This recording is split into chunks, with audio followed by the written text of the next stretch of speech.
So let's move out to community level theories. And there are several of them, but the main ones that we tend to see in public health are these three: diffusion of innovation, social capital theory, and social ecological model.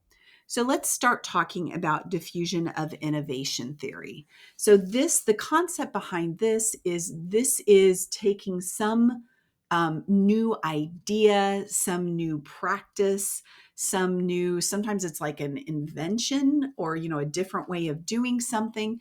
It's the process by which this new thing spreads across a population of people. So, in that it impacts like behaviors associated with them.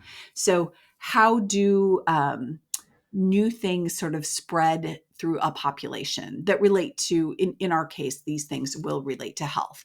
Diffusion of innovation you can actually use for products and items that don't have anything to do with health. But in our case, we use this theory for public health interventions. So what are the constructs? So you've got whatever the innovation is. So what is that? It's something new or novel. It could be um, a new way of learning things. So it could be apps for changing behavior, right? Like once upon a time, those were really new and novel, weren't they? Like where people now have apps on their phone that can help support health behaviors. Think about wearable like activity trackers. Those were not a thing. Like those were an innovation years ago. So those are something new or novel. Those were introduced into the population. So the kind of the innovation itself, like if it succeeds or if it fails, it really is affected by like what is currently out there, like what are people currently doing, and is this new thing, does it have an advantage over what people are already doing? Is it compatible with social norms and values in a community? So does it sort of fit? Does it have trialability? And the concept of trialability means, can you try it out? Like, is there a way to sort of low cost try something out?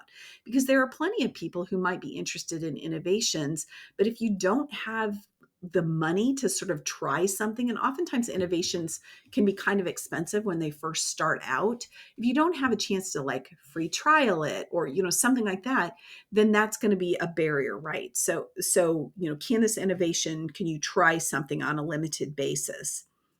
So if you have an innovation that has an advantage over what was done before, that it's kind of compatible with the society that you're introducing it into and the social norms there, can you try it? Is it relatively easy to do, and can you see the effects of it quickly? Then you've got a good innovation that typically will diffuse or move through a population. So the next construct is this idea of communication methods. So how are you going to share information about this innovation? How are you going to spread the word?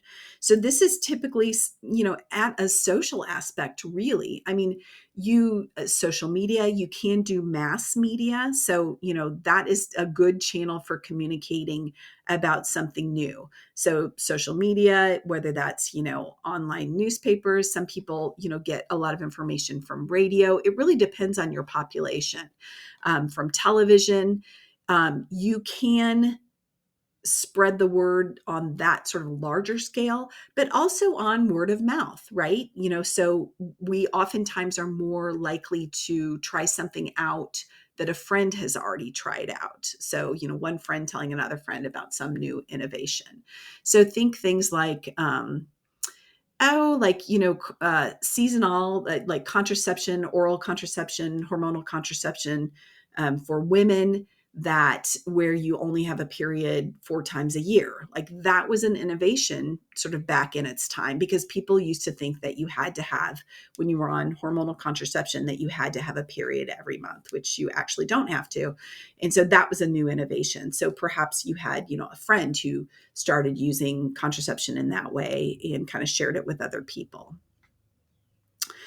Another construct is that idea of a social system. So that's, what group of people are you kind of hanging out with, those norms, those values, those beliefs, because you're going to influence each other. It kind of goes along a little bit with that word of mouth, but like, who is your social system? Are you hanging around in a group that tends to be much more traditional and sort of slow to adopt things? Or are you kind of in a group where they're like, we're going to try this latest thing, or, and sometimes it's not one or the other. It could be in certain areas of people's lives they're like, yeah, I'm going to try this new thing. In other areas they might be a little less quick to adopt something. And also think about this idea of the adoption time or the adoption curve. So this is, if you've seen diffusion of innovation theory before, you've seen sort of these categories of groups in some sort of a society or a target population. And so you may have seen this that looks like a bell curve in this way. And what you're seeing here is you have 5 groups of people.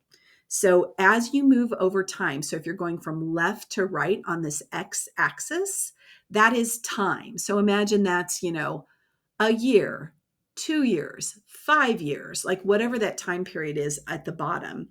And the curve that you're seeing at the top is the percent of a population that has adopted this new innovation. So that's where you're seeing, that's what's on your Y axis.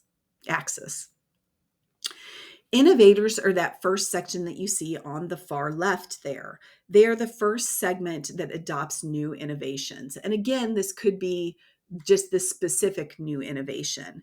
These are people that are seen as risk takers. Like, they're the first people. They're the, people who have, are doing space flight right now. They're the people who, perhaps are, have, I don't even know. I'm trying to think of other things that like are like really kind of, in a sense, the innovators sometimes can be seen as a little sort of out there. So they don't always have 100% trust from the rest of the population, because some of the things that they're adopting are so new that nobody's heard of it, and they're seen as kind of like, well, okay, that's a little wacky. Then you've got this section of people that are known as early adopters. So early adopters tend to be more accepted in society. So they're opinion leaders.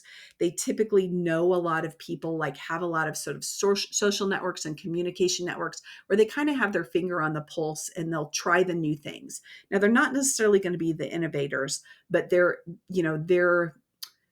a little more starting to get with sort of the main population, but they're first out.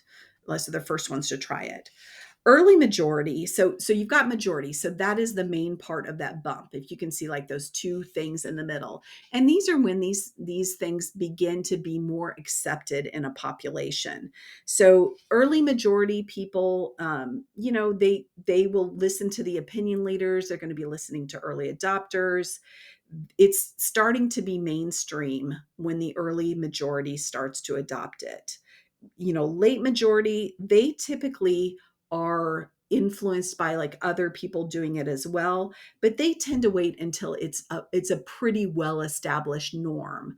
So, these are people who they're going to wait just to see like everybody else try it out before they adopt it as well.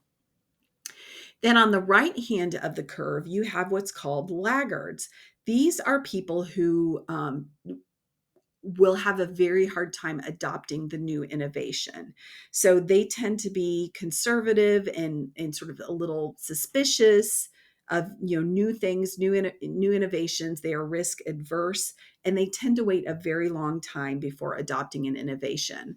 So you probably know people who, I don't even, like, maybe you have professors who don't use Blackboard. I mean, I kind of doubt that happens now, but people maybe who don't use technology, and they're kind of not going to for a long, long, long period of time, or technology that you accept as kind of the norm, but they still have it. Those are the laggards.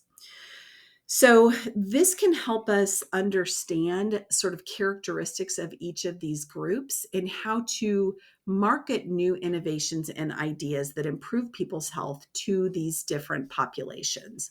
So that's why the diffusion of innovation theory is a good one to know as well.